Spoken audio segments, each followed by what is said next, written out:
지금은 아는 것이 힘이다. 시간입니다.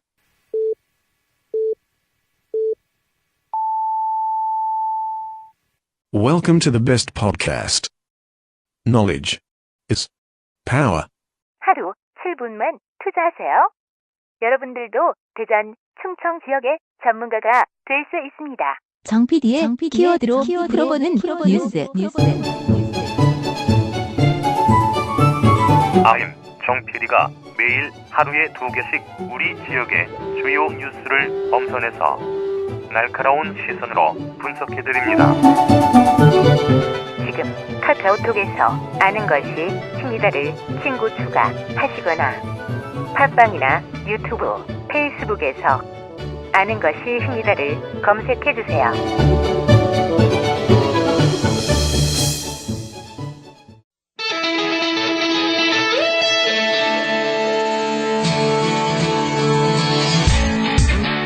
다섯 시엔 대세남은 여러분의 참여와 제보를 기다립니다. 오늘 바로 수고하셨습니다. 어머니 나머지다. 여러분의 일상. 올해는 독립운동과 서울에 대하여 문제점을 지적하고 나누고픈 현장. 다양한 소리를 보내주세요. 단문 50원, 장문 100원의 유료 문자 샵 2309. 페이스북과 카카오톡 플러스 친구에서 대세남을 검색해 참여하실 수 있습니다. 5시엔 대세남. 지금 참여하세요. 5시엔 대세남 목요일 순서입니다. 키워드로 보는 뉴스 브리핑 진행하겠습니다. 팟캐스트 하는 것입니다. 정진호 PD와 함께합니다. 정 PD 어서 오세요. 네, 안녕하십니까. 정진호입니다. 네, 오늘 첫 번째 키워드는요? 네, 첫 번째 키워드는 온고이 지신으로 정해봤습니다. 어떤 내용입니까? 네, 그 옛것을 지켜가지고 새것을 배우자 뭐 이런 뜻이죠. 예. 그 100년 이상 된 전통을 가진 그 대전의 대표 명물 중 하나죠.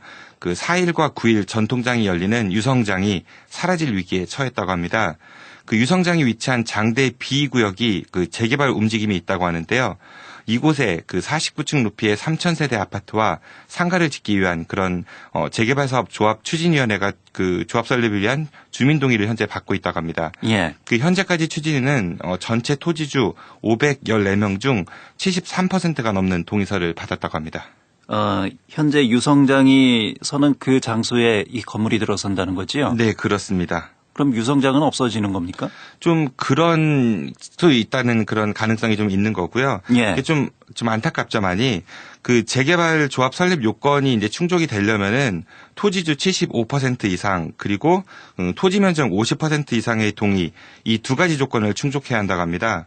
하지만 이 지역 일부 상인들과 주민들은 이 재개발 그 반대를 위한 그 위원회를 구성해서 조합 설립 반대 활동을 벌이고 있는데요. 이들은 이 재개발 사업이 이곳에 이제 터를 잡고 살아가는 사람들을 위한 것이 아니라 그 외지 투기꾼의 그 돈벌이를 위한 것이라 이렇게 주장을 하고 있습니다. 실제로 일부 오피스텔의 경우는 3,500만 원 하던 것이 이제 9천만 원으로 오를 만큼 현재 투기꾼들이 상당히 많이 모여 있다고 합니다. 예. 그런데 그 해당 지역 내에서 그 유성 보건소와 주차장, 경로당 등 그 국공유지 그 면적이 전체의 34%를 차지하고 있어서 그 만일 유성구청 등이 이 사업에 반대를 하게 되면은 면적 50% 이상의 동의를 얻는 게 어려워져서 그 조합 설립이 불가능하기 때문에 이 반대하는 그 주민들은 유성구청에 반대 입장을 밝혀달라 이렇게 요청을 하고 있다고 합니다. 자칫 이곳에 오랫동안 살고 계셨던 분들이 이제 쫓겨나야 되는 그런 네. 상황이 벌어질 수도 있다라는 그런 우려가 있겠군요. 네, 그렇습니다. 그리고 투기꾼들의 그 돈벌이를 위한 그런 장소로 전락할 수 있는 그런 가능성이 많죠. 예. 반드시 개발이라는 것이 이렇게 이 고층 아파트 건설만이 개발은 아니잖아요. 네, 그렇습니다. 예. 특히 유성의 경우는 그 여러 신도시 개발과 맞물려서 현재 주택 보급률이 108%나 된다고 합니다. 이에 재개발 조합 설립 반대 측 주민들은 재개발 자체를 반대하는 것은 아니고 그 초고층 아파트를 짓는 것 대신에 뉴딜 도시재생 사업 방식으로의 전환을 요구하고 있다고 합니다. 예. 유성구청은 이에 대해서 어떤 입장입니까? 이에 대해서 유성구청은 그 현재로서는 조합 설립 서류가 접수되지 않은 상태라서 할 수 있는 일이 없다. 하지만 만약에 조합 설립 요건을 충족해가지고 접수를 한다라고 하면은 설립 인가를 하지 않을 수 없다. 뭐 이런 입장을 밝혔다고 합니다. 예. 그 요새 많은 분들이 유럽 여행 가지 않습니까? 그렇죠. 그 가면은 옛 것들을 잘 지켜내면서 도시를 가꾼 모습에 많은 사람들이 감탄을 하곤 하는데요. 정작 우리 자신의 것들에 대해서는 너무 소홀하게 대하는 게 아닌가 싶은 생각이 듭니다. 예. 그 예전에 노래 중에서 뭐 초가집도 부수고 마을길도 높이고 이런 노래 있지 않았습니까? 그런 거 못지않게 그 초가집과 마을길의 그 가치를 잘 살리면서 스토리텔링이 가능한 그런 도시 재생 사업에 대한 관계기관에 보다 많은 고민이 필요할 것 같습니다. 어디에도 없는 걸 없애고 또 어디에 있는 걸 세우는 것은 아니까 그런 우려가 되네요. 네, 그런 좀 바보 같은 짓은 안 했으면 좋겠습니다. 예. 두 번째 키워드는요? 네, 두 번째 키워드는 숨은 보물이라고 정해봤습니다. 예. 어떤 보물인가요? 네, 그 비슷한 얘기인데 앞에 거 하고요. 그 대전 원도심의 상징인 옛 충남도청과 경찰청에 그 대전시가 창의 문화예술지구로 조성하는 청사진을 제시했다고 합니다. 그 충남도청이 내포 신도시로 옮겨간 지 6년 만인 그 지난 8월에 충남도와 문체부가 이곳에 대한 매매 계약을 체결했었는데요. 문체부는 당시 매입 조건으로 전문 도서관과 복합문화시설을 포함한 메이커 문화 플랫폼을 제시했던 바가 있었습니다. 예. 대전시는 여기에다가 그 허태정 시장의 공약을 더해서 창의문화 예술지구로 조성하겠다 이렇게 밝혔다고 합니다. 이게 이제 충남도 소유라서 그동안 대전시가 충남도에서 임차해서 사용해왔던 네, 것이죠? 그렇습니다. 예. 근데 이곳에 무언가를 이제 제대로 할 수 있다. 이런 얘기군요. 네, 그렇습니다. 그 대전시의 계획에 따르면은 옛 충남도청 본관의 그 가족 체험형 창의 도서관을 그리고 신관동과 후생관에는 청년 일자리를 위한 소셜 벤처 메이커 창업 플랫폼이 구축될 예정이라고 합니다. 그리고 공연과 전시, 장터 등을 할 수 있는 그런 만남의 광장도 꾸며지고요. 그리고 옛 충남 경찰청은 철거한 뒤에 공공기관 복합청사와 청년주택 300호를 지을 예정이라고 합니다. 예. 특히 인근 관사촌을 힐링 공간으로 꾸미고 보문산까지 연계한 문화 올레길을 조성할 거다 이렇게 밝혔다고 합니다. 글쎄요. 이 안이 원도심 활성화에 어떻게 도움이 좀 되리라 그렇게 예상이 되고 있는지요? 네, 뭐 계획으로 봐서는 상당한 도움이 될 것 같은데요. 그런데 여기서 한 가지 좀 짚고 싶은 부분이 있습니다. 그 다들 아시다시피 그 옛 충남도청은 일제 강점기 때 지어진 건물 아니겠습니까? 예. 그만큼 우리의 아픈 역사가 이제 고스란히 담겨 있는 그런 상징적인 건물이죠. 그리고 중앙로에는 그 일제 강점기 시절 우리 자원을 수탈해가는 그런 창구로 쓰였던 식산은행 건물이 남아 있습니다. 현재는 유명 안경점이 이곳에서 영업을 하고 있죠. 예. 그 어제 우리 5시엔 대산함에서 허태정 시장이 밝혔던 바와 같이 대전은 그 서울이나 경주에 비해서 역사가 짧은 도시라 좀 특색을 찾기 어렵다 이렇게 말했지만은 바꿔 생각해 보면은 일제 강점기 이후 대한민국의 근현대사 중심에 서 있던 도시이기도 합니다. 예. 아직도 대전역 인근에는 그런 흔적들이 많이 남아 있습니다. 예. 이런 것들을 잘 활용하면 역사적으로 또 스토리텔링을 만들어내서 중요한 문화적 가치가 있는 그런 상품화할 수 있는 그런 기회가 있지 않겠습니까? 네, 그렇습니다. 그 조금 전에 말씀드렸던 곳들뿐만 아니라 그 대전에서 옥천 가는 국도변에 보면은 지금은 버려진 폐터널들이 있거든요. 예. 그 바로 증약 1, 2, 3터널입니다. 그 이곳에 가면은 대한제국 때 그 고종 황제를 겁박해서 을사늑약을 강요했던 강요한 주역이었던 하야시 곤스케의 액석이 음각대에 아직도 남아 있고요. 또 6.25 한국전쟁 당시 북한군과의 치열한 교전으로 이제 미군이 전멸했던 흔적들, 다시 말해서 총탄과 포탄 흔적들이 아직도 생생하게 남아 있는 걸 확인할 수 있습니다. 하지만 안타깝게도 이곳은 현재 개인의 그 젓갈 창고로 사용되고 있다고 합니다. 저도 대전 시민이지만 잘 모르는 내용이네요. 네, 그 영동의 노근리에 가면은 그 쌍굴다리라고 있습니다. 예, 그것보다 있죠. 훨씬 더 많은 흔적들이 남아 있습니다. 예. 저도 마찬가지지만 이렇게 모르고 있는 것들을 잘 발굴해내면 그만한 경쟁력이 또 있지 않을까 싶군요. 네, 맞습니다. 그 무언가 한번 만들면은 이를 수정하기 어렵지 않습니까? 예. 그 기왕 어렵게 시작하는 거 좀 더 멀리 내다보면서 그 다른 도시와는 좀 다른 대전만의 컨텐츠를 만들어낼 수 있는 도시 철학이 담긴 그런 사업이 되었으면 좋겠습니다. 새로운 것을 무조건 찾기보다는 좀 가지고 있는 것을 잘 발굴해내는 것도 중요하지 않나 싶나요? 네, 그런 숨은 보물들이 대전에는 참 많이 많이 있습니다. 예, 키워드로 보는 뉴스 브리핑 팟캐스트 하는 것입니다. 정진호 PD였습니다. 정 PD 수고했습니다. 고맙습니다. 아직도 존재감이 없습니다. 이제 좀 키워주십시오. 김윤기, 김태영, 김세원의 대전의 삼김시대. 더 이상 젊지 않은 새 남자. 진보 정치인 정의당 대전시당 김윤기 위원장. 보수 정치인 바른미래당 김태영 당원. 그리고 중도라고 주장하는 정치인 바른미래당 김세환 당원이 각자의 눈으로 우리 사회를 말합니다. 지금 카카오톡에서 아는 것이 힘이다를 친구 추가하시거나 팟빵이나 유튜브, 페이스북에서 아는 것이 힘이다를 검색해주세요.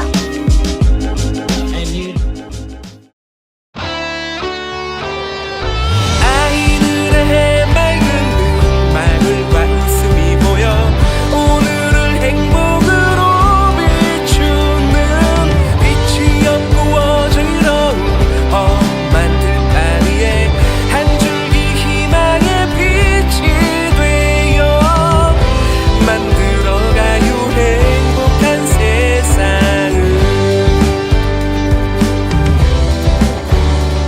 낙선의 아픔을 딛고 다시 훨훨 날아오르고자 합니다. 어디 못 도망가게 하기 위해서 마련한 프로그램 우리 지역의 교육에 대해서 얘기하는 시간. 네, 광진이 형 어디 가신가 환영합니다. 네, 반갑습니다. 동광대입니다. 우리가 만난 소중한 추억.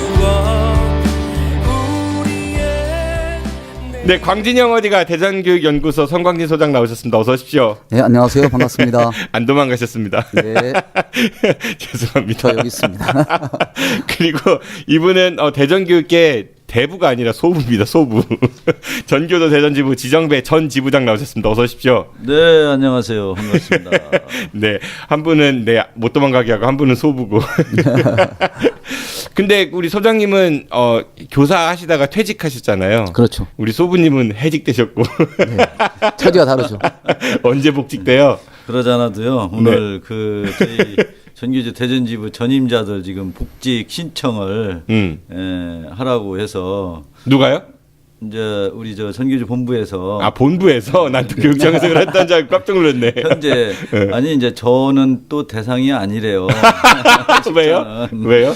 이제 저 현재 전교조 대전지부장하고 사무처장이 전임자로 나왔는데 이제 직위해제 상태거든요. 네. 임기가 끝나서 학교로 이제 돌아가는데 내년 1월 1일부터 이제 그걸 학교에다 복직권을 내야 돼요. 내는데 두 분만 내고 저는 또 대상이 아니라고 해서 지금 오늘 하루가 그렇잖아도 어제 주님한테 얻어맞고 해가지고 참 몸도 안 좋은데 아이고. 마음이 좀 그렇습니다. 왜 이렇게 웃음이 나오는지 참 웃깁니다. 빨리 복직되셔야 될 텐데. 네, 기원하겠습니다. 오늘은 사실 웃을 얘기는 아닌데요. 얼마 전 전국을 떠들썩하게 했었습니다. 그 인천에서 한 중학생이 이제 아파트 15층에서 추락해서 이제 사망한 그런 사건이 있었잖아요. 이와 관련해서 청소년 범죄에 대한 교육당국이 어떻게 대처해야 될지, 그리고 우리 사회가 이를 어떻게 바라봐야 될지 이런 얘기를 좀 하고자 합니다. 이 학생이 처음에는 그러니까 가해 학생들, 이 친구들이 스스로 자살했다 이런 얘기를 했었어요. 그렇죠. 그러니까 스스로 떨어진 것처럼 얘기하고 있는데 현재 그 부분이 아마도 조사 중에 있는 걸로 알고 있고요. 네. 그래서 과연 맞다가 떨어진 건 틀림없는 것 같고요. 맞았을 때 도망치면서 떨어졌다는데 과연 그 맞은 학생이 높이가 좀 있습니다. 이 떨어질 때 옥상에 이 가드레일이라고 그런 그걸 넘어설 수 있는 만한 과연 힘이 있었느냐 이런 얘기들이 많이 오가고 있습니다. 이 학생이 이제 사망 전에 또 한 차례 집단 폭행을 전날 당했었다 이런 증언들도 나오고 있는 것 같고 네. 그 당시에 무릎 꿇고 살려달라 이렇게 빌었는데도 계속 때려서 한 충격이었던 얘기는요. 살려달라고 비는데 이렇게 그럴 때가 제일 재밌다라고 하면서 가해 학생이 때렸다 이런 더 때리고 이런 증언도 있었습니다. 참 정말 가슴이 아프면서 동시에 화가 나는 이제 그런 사건이었던 것 같아요. 네, 그렇죠. 이게 사실은 지속적으로 가해 학생들이 이 학생에 대해서 폭력을 갖다 행사했다는 그런 사실이 나타나면서 많은 분들이 이제 공부를 하고 있죠. 특히나 최근에 그 패딩 사건이 있었잖아요. 네, 맞아요. 그 가해 학생들이 피해 학생의 패딩을 갖다 뺏어 입었다. 그런데 또 알고 보니까 서열 1위 학생이 원래 뺏어 입었는데 그 낮은 서열의 학생에게 이걸 갖다 주고서 결국은 죄를 덮어 씌우는 그런 조직 폭력배 수준의 그러한 행태를 보였다 해서 더욱더 공분을 갖다 사고 있습니다. 그 유명한 그 전직 경찰 출신 그 김복준 교수인가요? 그분이 얘네들은 이거 우발적인 거 아니다. 일부러 CCTV 없는 데 가서 애들 그 데려갔고 또 나중에 피 묻은 그런 뭐 패딩 이런 건 태워가지고 증거도 인멸했고 뭐 이랬다. 굉장히 좀 강하게 이제 분노를 하셨었는데요. 이 학생들은 가해 학생 4명은 결국은 이제 구속된 상태로 이 사건은 검찰에 송치가 됐습니다. 아, 지정배 선생님은 그 아마 학창 시절에 맞진 않으셨을 것 같아요. 왜 안 맞았겠습니까? 때리면 때렸지 맞진 않으셨을 것 같은데. 그렇잖아요. 때린 적은 없고요. 맞은 적은 있습니다. 우리 성학기 소장님은요? 뭐 저는 뭐 워낙 친구들이 그런 친구들이 없어서 맞으면서 학교 다닌 것 같지는 않습니다만은 초등학교 때 왕따를 당한 기억은 있습니다. 초등학교 때 아마 그 시골에서 올라온 학생들 대부분이 그랬을 것 같은데요. 시골에서 촌놈이라고 올라와서 아무래도 어리버리하잖아요. 아이고, 위험한 발언입니다. 예, 시골 출신은 어리버리하다고 단정을 지으시다니. 네. 본인의 경우는 본인의 경우는 그랬던 것 같습니다. 그래서 그렇게 적응을 하지 못하는 상황에서 아마 이제 아이들로부터 놀림감이 되고 그런 적이 있었던 거로 기억합니다. 그러니까 저는 뭐 평생이 왕따로 살아가지고.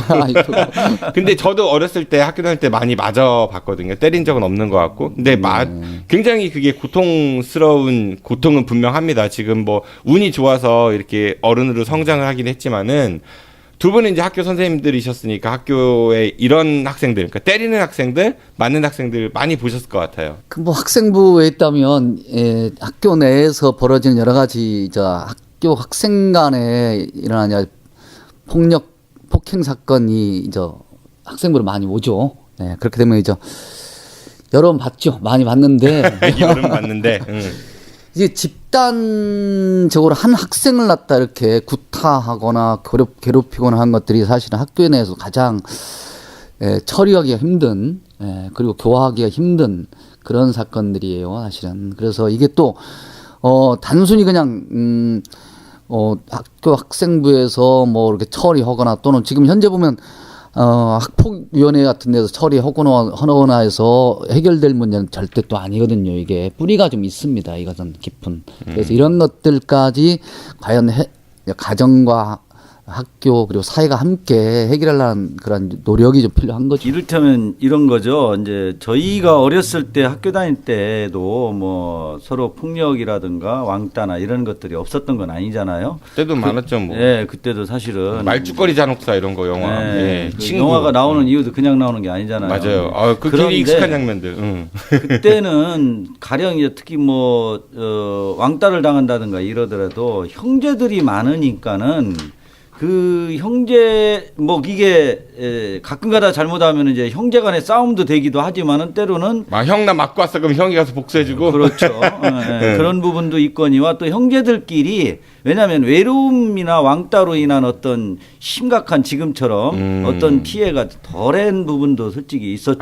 예를 들어서 학교 등교나 하교할 때 형이나 누나랑 같이 다니고 하니까. 그렇죠. 그러니까 뭐 극단적인 뭐 자살을 한다든가 또는 정말 그 심각할 정도로 뭐 폭력을 당한다든가 이런 것들은 그래도 지금보다는 덜한 부분이 있지 않았나는 생각이 들어요. 근데 이제 요즘에 이제 주로 아이들이 가정에 가면은 이제 하나 아니면 둘이고 이제 이러다 보니까는 그것을 얘기할 수 있는 부모님한테 얘기해봤자 뭐 물론 다 그렇지는 않지만은 많은 부모님들이 좀 잘 네가 바보스러워서 그런 것 아니냐 이렇게 하니까 또 서로 간에 그 세대차로 인해서 고민을 또 터놓을 수도 없고 하다 보니까 혼자 보복이 두려워서 그럴 수도 있을 것 같아요. 그렇지, 부모님한테 이제. 말씀드리면 또 학교 선생님한테 얘기하고 그러면 또 귀에 때린 친구의 귀에 들어가게 되니까. 그런 부분도 이게 취약계층 학생들 사이에서 일어난 이러한 폭력 폭행 사고들에 대해서 그냥 어려운 것은 뭐냐면 그 학생들이 그 뭐라 할까요? 아이들끼리 어떤 관계를 맺으면 그 관계를 맺는 것이 일단은 뭐 흔히 말해서 동네에서든 학교 내에서든 지속적으로 이룰 수밖에 없는 예. 한번 돌아서서 그냥 너희들과 관계를 끝내 이렇게 할 수 있는 그러한 관계가 되지 않고 항상 마주쳐야 되니까. 그렇죠. 항상 마주치는 관계로 형성될 뿐만 아니라 그리고 지금 그 학생들의 경우 다른 학생들을 사귀는 데 상당히 어려움을 겪는 예, 그러한 학생들이거든요. 그래서 대부분 이제 보면 이 취약계층 학생들 또래 입단 형성해갖고 그 아이들끼리의 비행을 저지르면서 같은 그런 뭐라 할까요? 그 소속감을 느낀다고 할까요? 그런 것들이 많거든요. 그런 속에서 또 이제 상황한 게 만들어지는 거죠. 주먹이 좀 센 친구가 약한 친구에게 또 나이가 좀 있거나 그런 아이가 좀 나이가 좀 적은 학생에게 또 상황을 만들어내면서 하나의 일종의 이제 관계 형성이 되면 그 관계 형성 속에서 이제 빠져나오려고 하면 어려운 거예요. 도리어 이제 보복을 당한다든가 괴롭힘을 당한다든가 이럴 수가 있는 것이 그래서 사실 그 관계를 맺으면서 그 아이들이 또 다른 집단이나 다른 학생들에게 또 비행을 저지거나 폭행을 저지거나 폭력을 하는 그런 경우도 많이 있습니다. 그러니까 좀 가정 환경이나 이런 게 좀 어려운 친구들 같은 경우 그 비슷한 처지의 애들끼리 모였다가 그 안에서 또 서열이 형성이 되고 그러면서 하나의 또래 집단을 형성하다 누가 나오려고 하면 보복당할 수도 있고 뭐 이런 말씀을 주신 것 그렇죠. 같은데요. 그 내에서도 또 이제 서로 간에 왕따를 당할 수도 있고 그렇죠. 요즘 학생들은 거의 뭐 학교 끝나면 학원 많이 뺑뺑이 돈다고 흔히 얘기하는데 다니는 것 같고 이제 뭐 가정의 여유가 좀 덜해서 경제적 여유가 덜해서 학원을 이제 못 다니는 친구들 같은 경우는 뭐 부모님들 맞벌이도 많으시니까 갈 곳이 없고 이러다 보니까 더 그런 게 조성이 되지 않는가 싶기도 하고요. 그렇죠. 우리 아이들이 좀 더 그 자신들이 갖고 있는 어떤 개성이라든가 또는 그 욕구를 갖다가 좀 이렇게 해결할 수 있는 그러한 다양한 방식의 어떤 뭐 특기적성 활동 같은 것들이 좀 많이 이루어진다면 좀 나아질 수는 있을 거예요. 근본적으로는 아이들이 이제 학교 생활 이후에 할 수 있는 것들을 교육기관이나 이런 데에서 제공해 주면 좋은데 그렇죠. 그럼에도 불구하고 이런 범죄는 발생할 겁니다. 그렇죠.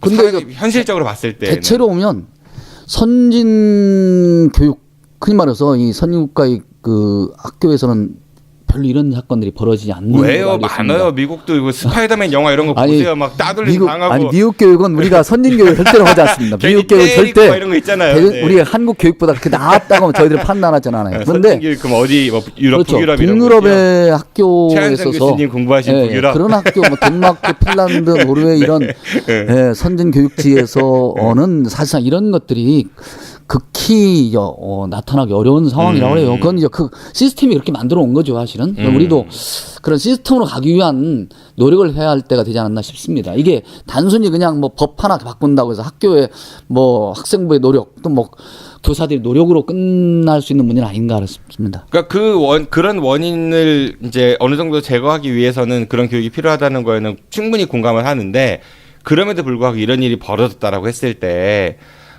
뭐 지금 소년법 개정해야 된다 이런 얘기도 많이 나오고 있는 것 같고요. 너무 극악무도한 범죄잖아요. 그러니까 아이들이기 때문에 기회를 주고 이해해야 된다라는 그런 의견이 있는 반면 이거는 말만 애지 실제로는 어른보다 더하다. 이건 강력하게 처벌해야 된다. 뭐 이런 의견도 있고 그런 것 같아요. 교육적으로는 어떻게 봐야 될까요? 네, 뭐 물론 예방을 통해서 교육적인 여러 장치들을 마련을 해서 예방을 해야 되겠지만은 그럼에도 불구하고 이제 이런 일이 벌어져 상황 그리고 뭐 지금 말씀하셨듯이 최근에 일어나는 이런 상황들이 정말 성인의 그런 못지않은 잔혹한 그런 사건들이 이제 일어나고 있는데 그 사건이 일어날 때마다 이제 시민들은 다 이제 공분을 하고 있지만은 몇 년 전에 그것도 있었잖아요. 서울인가 어디서 손가락 자르고 죽여가지고 그쵸? 뭐 한 명은 그 만으로 나이가 넘어가지고 구속이 됐는데 한 명은 소년법으로 처리됐다고 해서 또 여자 2명인가? 그건 인천에서 벌어진 작년에 초등학교 2학년 학생을 갖다 살해한 사건이죠. 그러니까요. 그런 일이 있었고. 그래갖고 그게 무슨 애들이 저지른 범죄라고 보기에는. 그래서 근데 이제 그게 처벌을 그러면은 강화한다고 했을 때 과연 그런 범죄가 줄어들 것이냐라는 것을 우리가 한 번쯤 정서적으로는 이런 사건이 일어났을 때 야, 그냥 두면 안 된다. 이놈들 뭔가 호되게 혼내줘야 된다라고는 하지만은, 이게 이제 어떤 그 체계적인 연구라든가 이런 것들이 좀, 필요하다는 생각이. 실제 우리나라 이제 듭니다. 법상 소년법에서는 이제 만 14세 미만의 소년범들을 이제 형사 처벌하지 않고 보호 처분 또는 이제 봉사활동으로 국한하고 있어요. 이런 부분에 대해서 이제 국민들이 이제 이런 강력 범죄가 나타날 때마다 좀 낮춰야 된다. 아니면 아예 그냥 그 낮춰야 된다는 얘기는 연령을 높이라는 얘기인 거죠. 그러니까. 그렇죠. 그러니까 뭐냐면 만 12세 좀 연령 낮추다 이렇게 만 12세 이상 만 형사 처벌 컸다. 그렇죠. 너무 크다. 지금 우리 아마 가장 많은 얘기가 만 12세 정도는 최소한 해야만이 된다. 이렇게 하면서 12세 이상 아이들에게는 초등학생 예, 형사 처벌이 가능할 수 있도록 하자. 단순 교화 갖고는 안 된다. 이렇게 이제 하고 있는 거죠. 그래서 다른 뭐 유럽이나 이런 데도 실제로 이렇게 낮춘 경우가 있다고 합니다. 예. 그리고 미국도 각주마다 이렇게 낮춘 데가 많고요. 근데 그럼 과연 그로 인해서 청소년 범죄 뭐 또는 아동 범죄가 줄어들었냐 하면 뭐 그렇다는 또 보고도 만만치 않다고 그래요. 그래서 영국 같은 데도 보니까요. 이걸 갖다가 아마 그 형사 책임 연령이 10살. 영국은요? 네, 영국이. 네. 그래서 그런데도 불구하고 뭐 이 소년 범죄가 뭐 특별히 해결이 되고 있다, 더 낮아졌다, 뭐 이런 얘기가 없다, 뭐 이런 그러니까 처벌 연령을 낮춘다 할지라도 그렇죠. 네, 범죄 네. 발생률이 낮아지는 건 아니다. 그렇죠. 현재 그러한 결과를 얻지 못했다고 합니다. 사실 그 미국에서도 마찬가지로 이걸 낮췄다고 해서 문제가 되는 게 아니라 그러한 환경을 갖다 정말 완화시켜주거나 환경을 변화시켜주는 게 필요한 거죠. 사회적으로 그 아이들 촉법 소년들이 나타나지 않도록 또는 촉법 소년들이 범죄를 저지르지 않을 수 있는 어떤 예방책이 더 필요한 것이냐. 그런데 싶습니다. 피해자 가족들 입장에서 봤을 때는 네. 그 연령을 떠나서 그 마음을 어떻게 헤아리겠어요. 네.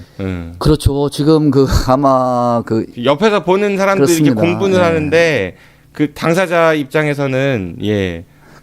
그 특히나 이제 뭐 저 만 18세 이제 뭐 미만의 이 청소년들에게는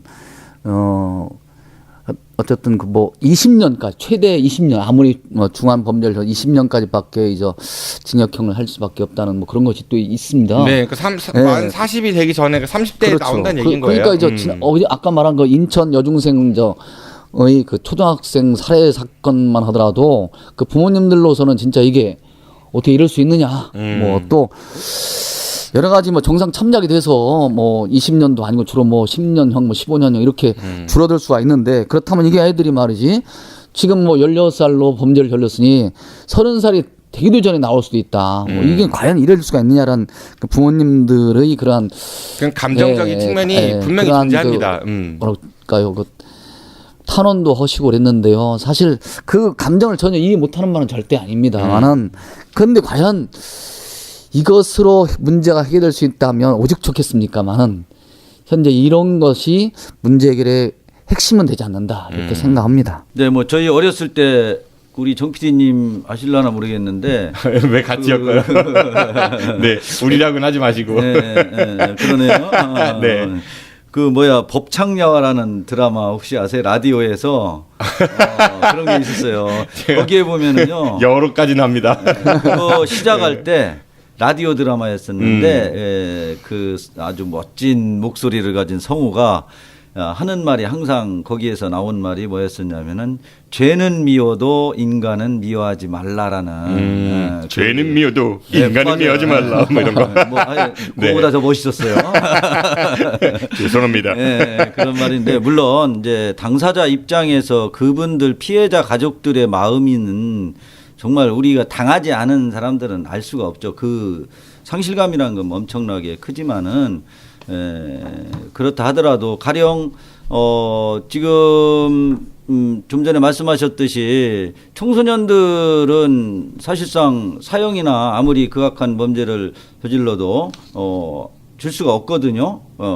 그러면은 과연 사형 제도를 그들에게 도입한다고 했을 때 행위는 정말로 못됐지만은 또 다른 그런 어떤 인간의 생명을 그걸로 인해서 이제 뺏으면은 그 피해자들이 그러면은 잠시의 그런 어떤 속은 뭐 좀 풀릴 수도 있을지 모르겠지만은 과연 그게 뭐 우리가 가끔 보면은 피해자 부모가 가해자를 자식으로 삼아가지고 오히려 마음의 평온을 얻는 그런 경우도 가끔씩 있기는 하잖아요. 영화 해바라기에서 뭐 김래원 씨가 예, 그랬던 예 그렇습니다. 네. 네네네. 어쨌든 그건 여러 가지 너무 범죄를 감상적이에요. 그거는 솔직히 현실에서 범죄 청소년 범죄를 그런 제도의 변화가 정말로 줄일 수 있는 확실한 근거가 있다면 모르지만은 좀 전에 우리 소장님 말씀하셨듯이 영국에서 10세까지 내렸는데도 10세까지 죄송합니다. 10세까지 네. 10세 네. 촉법 소년 연령을 10살까지 내렸음에도 불구하고 사실은 그 범죄가 줄었다는 그런 근거는 없잖아요. 그러니까 이게요. 사형제를 유지한다고 해도 그 강력범죄율이 줄어들지 않는다. 그 사형제 폐지한 국가들도 굉장히 많고 그렇죠. 그런 통계는 있는데요. 네. 그러니까 이러한 범죄가 나오지 않기 위해서 교육 환경이나 이런 것들에 대한 변화는 필요하다. 이건 아마 거의 모든 분들이 공감하실 것 같아요. 그런데 네, 이미 벌어졌던 일에 대해서는 이걸 어떻게 처리할 것인가. 사실은 이게 핵심인 것 같거든요. 그러니까 물론 이 벌어졌던 일을 가지고 강력하게 처벌한다고 해서 뭐 이 범죄율이 줄어들거나 그렇지는 않을 것 같기는 한데 반대로 또 약하게 처벌한다고 하면은 범죄율이 뭐 이렇게 줄어들거나 그렇지 않을 것이고 똑같이 오히려 이제 피해자 가족들의 그런 원한 이런 것들은 어떻게 달래줄 수 있는가가 그게 이제 제일 중요한 지점 같거든요. 그래서 지금 현재 만 18세 미만의 아동에게는 종신형이나 사형을 갖다가 선고할 수 없도록 되어 있는 현재 유엔 그 아동 권리 협약이라는 것도 있습니다. 그리고 또한 국내 법도 마찬가지예요. 그래서 실제 그런데 그 안에서 사실은 좀 교화를 제대로 잘 할 수 있어야 됩니다. 그러니까 그 핵심이죠. 정말 중요하죠. 네, 그러니까 지금 그 청소년이나 아동이 범죄를 저질렀을 때 보호 처분이라든가 또는 형사 처벌했을 때 그 형사 처분의 과정에서 형사 처벌이 받는 과정에서 아이들이 정말 개과천선할 수 있는 정말 사회에 나와서 자기의 죄를 갖다 반성하고 정말 새로운 인간을 거듭날 수 있는 그러한 시스템을 갖다 만들어가는 것도 중요하고요. 그래서 진짜 그 사람들이 잔때의 정말 삐뚤어진 것으로 인해서 정말 그 잘못했던 것을 반성하고 거듭날 수 있도록 해주는 기회가 있으면 더 낫지 않나 하는 생각도 합니다. 꼭 처벌해야만이 해결된다. 그게 이상적이긴 하죠. 그런데 실제로 이제 네. 범죄 재범률을 보면은 통계적 제가 정확한 수치는 파악을 못했지만은 재범률은 상당히 높습니다. 높은 네. 편이라고 하거든요. 청소년들이 3배 높답니다. 네, 그럼 이게 문제인 거예요, 사실. 그러니까 말이죠. 네. 그러니까 따라서 처벌도 필요하겠지만은 아까 말씀하신 그 교화, 갱생 뭐 이런 것들의 프로그램이라든지 이거 되게 중요한 부분일 것 같고. 그렇습니다. 그러니까 이게 말씀하신 대로 감정적으로 다 대처할 수는 없겠지만은 그래도 그 감정을 우리가 무시할 수는 또 없는 게 아닐까 싶은 생각이 들어서. 네. 이 천재도 처벌을 갖다가 이제 이렇게 20년까지는 할 수 있잖아요. 예, 그래서 20년까지 하는데 그 부분이 사실 이제 그야말로 당한 피해자들 부모라든가 이런 분들한테는 진짜 큰 위로가 되지 못하죠. 그런 부분은 충분히 인정하지만 그러나 그 속에서 이 사람들이 갱생해서 새로운 인간으로 정말 자신들의 죄를 반성할 수 있는 어떤 그런 충분한 기회가 된다고 하면 아마 받아들일 수도 있을 거예요. 근데 그 가정이잖아요. 그렇죠. 일단은 그렇지 그렇게 못하니까 하면은 이렇게 된다는 거잖아요. 절대 변하지 않을 거다. 저런 것들은 뭐 이렇게 생각하는 것도 있잖아요. 아마 그렇지 그렇지도 않나. 않을 건데 변하는 분들도 그래요? 많이 있겠지만은 그러니까 네. 어려운 부분인 것 같다는 얘기인 네. 거예요. 이 사람의 감정이라는 글쎄요, 게 맞습니다. 뭐 저도 뭐 그런 감정 충분히 뭐 저 이해합니다. 그래서 진보교육 두 분은 이제 진보교육의 가치를 실현하시고자 하는 그런 분들이시잖아요, 선생님들이시잖아요. 네. 보통 이제 진보교육 쪽 진영에서는 가급적이면은 처벌 뭐 이런 거보다는 함께 고민하고 함께 해결하고 이런 것들을 더 많이 주장을 하시죠. 근데 현실에서 그러한 이제 피해자 입장이 됐을 때 그 감정도 좀 이렇게 어루만져질 수 있는 이제 그러한 제도나 프로그램 이런 것들에 대한 고민들도 같이 해주시면 훨씬 좋지 않을까 그렇죠. 싶은 그래서 생각이 우리가 들었습니다. 우리나라에서 실제로 이제 피해자 특히 가족들에 대한 그 뭐라 그럴까 이 심리 상담 또는 국가가 그거에 대한 배상 같은 거 보상 같은 것도 좀 생각해야 된다고 생각합니다. 이게 특히나 이제 우리가 보면 이 범죄를 저지른 아이들의 경우는 실제로 우리가 미성년 상태 성년으로 키워 나가야 되는 국가가 책임져야 할 아이들이거든요. 그러니까 국가가 제대로 책임지지 못해서 이러한 사건이 벌어졌다고 생각한다면 국가가 나름대로 그 피해자들한테 보상을 해줄 수 있는 그런 건 시스템도 좀 있어야 되고, 또한 그렇게 해서 괴로움을 당하시는 분들이 굉장히 그 트라우마가 오래 가잖아요. 그렇죠. 예. 이 외상을 갖다 좀 정신적 이 외상 이런 것들을 갖다 좀 치료할 수 있는 어떤 프로그램 같은 것도 국가가 좀 마련해주는 그런 맞아요. 것들이 필요하다 이런 생각합니다. 흔히 뭐 때린 놈은 발 뻗고 자도 맞은 사람은 그렇습니다. 뭐 이렇게 발 뻗고 못 잔다 이런 얘기도 많고. 근데 피해자 프로그램이 필요한 거죠, 사실 이게. 특히나 그렇습니다, 이게.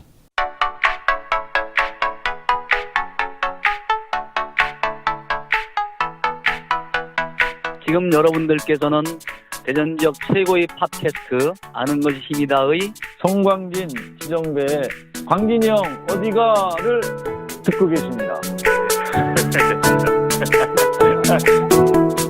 또 여기서 하나 또 지적하고 싶은 거는 이제 이번에 그 안타깝게 목숨을 잃은 학생이 다문화 가정 출신이라고 하더라고요. 네, 예, 그렇습니다. 지금 우리나라가 사람들이 국민들이요 보통 그런, 저는 이게 좀 위험한 표현이긴 한데 좀 잘못 생각하고 있는 게 있는 것 같아요. 그러니까 대한민국은 뭐 세계 유수의 뭐 그 훌륭한 민족이고 우리는 뭐 평화를 사랑하고 이렇게 교육받아 왔잖아요. 우리나라 가장 좋은 나라고. 그런데 외국인들이 봤을 때 그 한국인에 대한 이미지, 뭐 인상 이런 걸 이렇게 보면요, 일반적으로 썩 좋은 평가가 안 나오는 경우들 되게 많거든요. 뭐 얍삽하고 돈 밝히고, 아니 정말로 매너 없고 이런 얘기들도 굉장히 많이 저는 들었었어요. 외국인들을 통해 가지고. 그러니까 우리나라는 뭐 어디 인종차별하면 되게 욕하지만 우리나라도 인종차별 많이 하는 나라 중에 하나거든요. 네. 이게 뭐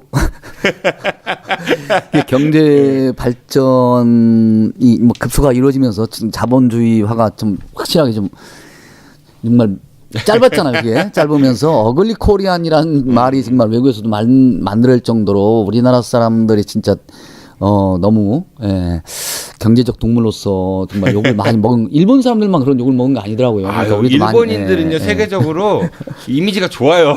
우리는 막 일본 나쁜 놈하고 한국은 좋은 놈 이러는데 제3자한테 물어보면요 그렇지 않아요, 평가가. 그래서 우리가 또 특히나 지금 우리는 이제 알다시피 무역을 먹고 사는 나라 아니겠습니까? 무역을 먹어요? 그렇죠. 밥 무역으로. 네. 아니, 그래서 이게 무역이란 게 다른 나라와의 충분한 교류가 없이는 이 나라 정말 경제가 존재하기가 힘들 정도의 그러한 대외 의존도가 높은 나라이기 때문에 이 다문화에 대해서 굉장히 긍정적으로 또 수용적으로 바라볼 필요가 있다고 저는 생각하는데요. 이번에 그 피해를 당한 학생이 결국 다문화 가정 아니겠습니까? 어디 나라?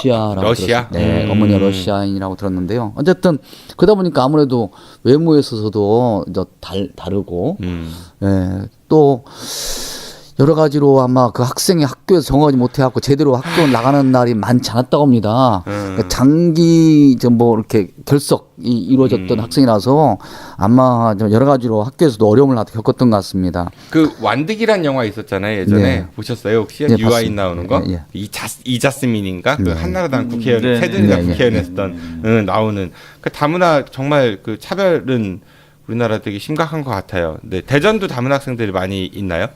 그렇습니다. 보니까요. 작년도에는 2,261명이 있었어요. 예. 2,261명? 많네요, 생각보다. 우리가 대전의 학생들이 한 19만 명 되거든요, 전체 학생이. 그중에서 2,261명. 올해는 좀 더 늘어났더라고요.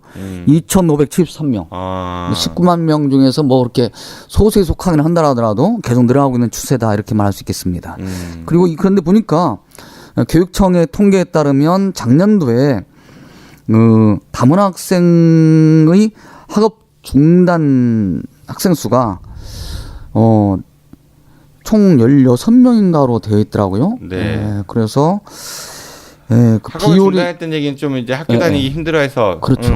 그래서 이 16명 학생이 이제 학업을 다 중단했다고 하는데, 그러면 그 학생들은 학업 중단을 어디가 있겠느냐. 이게 참 물론 이제 다른 학업 중단 학생들도 꽤 됩니다만은 이 학생들의 경우는 진짜 어디 만만치 않을 거예요. 아주 청소년이라고 할 때는 뭐 아동이나 청소년의 경우는 이 학생들의 경우 뭐 외모에서부터 차이. 과거에보다는 나아졌다라고 얘기는 하지만은 저는 별로인 것 같아요. 예전에 혹시 흔히 뭐 튀기 뭐 이런 얘기 많이 했었잖아요. 그렇죠. 튀기다 뭐 외국인 피 섞이면은 되게 비하하고 뭐 그랬는데 오늘날 그런 용어를 안 쓸 뿐이지 그거 아세요? 두 분 선생님들이시니까 제가 굉장히 마음에 안 드는 것 중에 하나가 학교에서 원어민 교사라는 표현 쓰잖아요. 네, 그렇죠. 예, 하시잖아요. 우리나라의 원어민은요, 우리 한국어 쓰는 사람이에요. 그렇죠. 그러니까 그 사람들은 영어 원어민이에요. 네, 그렇죠. 영어 그런데 원어민이라고. 한국말로 우리가 원어민 교사라고 얘기를 해주고 있어요. 그러니까 뭐랄까 백인에 대한 그 우월 사상 같은 것들. 그러니까 외국인 노동자 그러면은 떠올리는 이미지가 사장님 나빠요 이런 분들 막 이렇게 피부 더 까마시고 동남아시아 이런 분들을 떠올리고 근데 우리 흔히 말하는 원어민 교사도 외국인 노동자잖아요. 그렇죠. 같이 이렇게 등치시키지 않거든요. 우리 안에 그렇게 아주 뿌리 있게 박혀 있는 그런 그 인종차별주의 한국은 굉장히 심한 나라입니다. 이게 아마 청소년기에는 특히나 더 아이들이 그 뭐랄까 이 다름을 잘 뭐랄까 받아들이는 데 있어서 좀 어려움이 좀 있을 수가 있어요. 그래서 좀 우리가 학교에서 이 다문화에 대한 어떤 교육을 더 뭐 다양하게 많이 좀 이루어졌으면 합니다. 특히나 또 이제 개별적으로도 그 다문화 학생들에 대한 어려움을 갖다 해결할 수 있도록 개별적인 어떤 도움을 주는 것이 좀 필요하고요.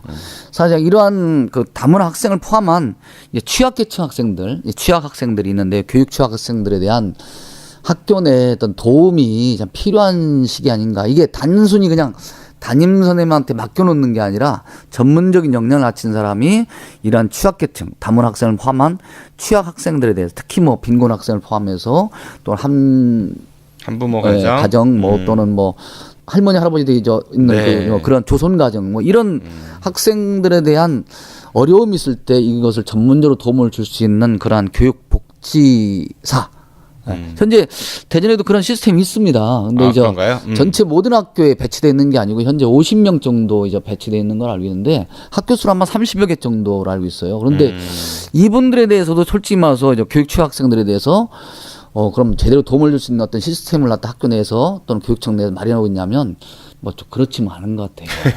그래서 앞으로 이런 교육복지사가 전체 모든 학교에 배치되면서 이 취약학생들이 좀 어려움을 갖다 겪지 않도록 전문적인 도움을 줄 수 있는 그래서 우리가 보면 다양한 그 사회적 뭐 이렇게 도움을 줄 수 있는 뭐 시스템이 좀 있어요.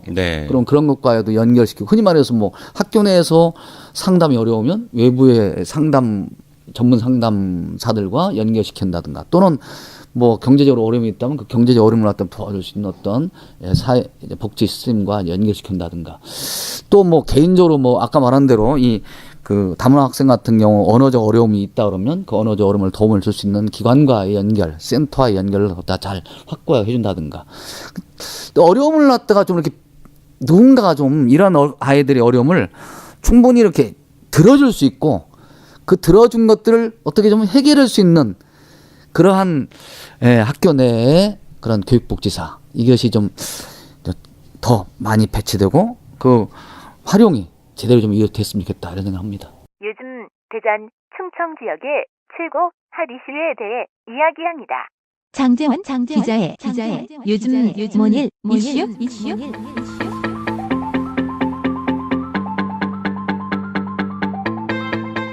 이번 달 대전 충청 지역에서 가장 뜨거웠던 이슈에 대해 오마이뉴스 장재원 기자가 상세하게 이야기해드립니다. 지금 카카오톡에서 아는 것이 힘이다를 친구 추가하시거나 팟빵이나 유튜브, 페이스북에서 아는 것이 힘이다를 검색해주세요. 네, 이렇게 해서 광진이 형 어디가 오늘은 인천 중학생 추락사를 통해 본 청소년 범죄에 대해 대전교육연구소 성광진 소장과 그리고 전교조 대전지부 지정배천 지부장과 이야기 나눠봤습니다.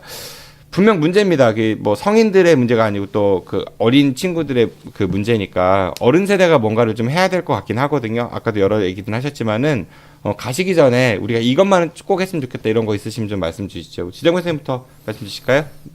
우선 학교 교육이 함께 더불어 살아가는 우리 사회다라는 걸 좀 더 그쪽에 좀 방점을 두고 학교 교육이 이루어졌으면 좋겠고 특히 어른들이 남의 자식이 아니라 내 자식이다. 지나가다가 그런 어떤 문제적인 상황에 접했을 때 그냥 외면하지 말고 거기서 좀 아이들과 이렇게 대화를 나누면서 혼내고 어른으로서 그냥 뭐 이런 게 아니라 엄마 너 일로 와봐. 이게 어린 놈새끼가 담배를 꼬나물고 요즘 그러다 칼 맞습니다. 네. 아니 지나가면서 넌지시 어른이 그냥 싸우지 마 예를 들어서 그렇죠. 그 한마디만 해도요.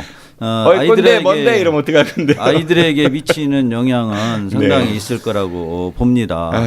어쨌든 뭐 많은 제도 개선이나 시스템 개선이나 이게 필요하기는 하겠지만은 우선 당장 우리가 할 수 있는 그런 어떤 공동체 의식의 회복 여기에 우리 무엇보다도 방점을 좀 둬야지 않을까라는 생각이 공동체 듭니다. 의식의 회복, 예, 좋은 말씀이신 것 같아요. 너무 근데 요즘 세상이 험악해지다 보니까 아까도 말씀드렸지만 괜히 남일에 참견한다고 그러니까 사실 많은 어른들이 자녀들한테 웬만하면 남일에 상관하지 말아라 뭐 그런 거 많이 가르치잖아요. 맞아요. 영화에도 네. none of your business 뭐 이런 말이 있어요. 예.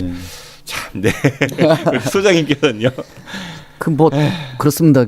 이 청소년이나 아동들은 사실 완벽하지 않잖아요. 인격체로서 진짜 굉장히 부족한 부분이 많기 때문에 그래서 우리가 이제 학교 교육이든 또는 가정 교육이든 교육을 통해서 아이들을 성장시키려고 노력하는 거 아니겠습니까? 이제 그런 속에서 이제 아이들이 이제 어려움을 갖다 겪고 있는 건데 이제 저는 우리 아이들을 한 가정에서 만 가르치고 뭐 그 아이들이 책임져야 한다 이렇게 보진 않습니다. 이게 학교, 가정, 그리고 우리 사회, 국가 모두가 함께 책임질 수밖에 없는 사회로 시점이 왔다 이렇게 생각하거든요.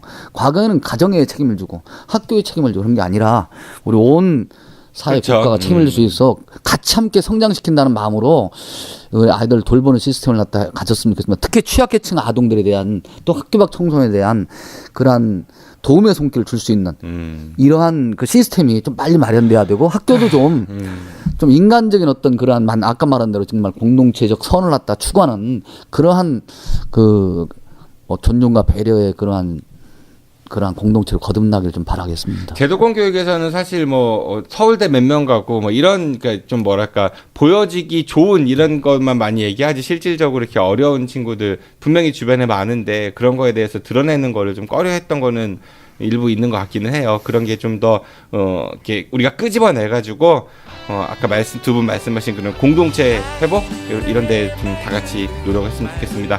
네, 두 분 오늘 나와주셔서 고맙습니다. 안녕히 가십시오. 네, 감사합니다. 저도 물러가겠습니다. 지금까지 진행의 정진호였습니다. 청취해서 고맙습니다. 안녕히 계십시오. I'll be back.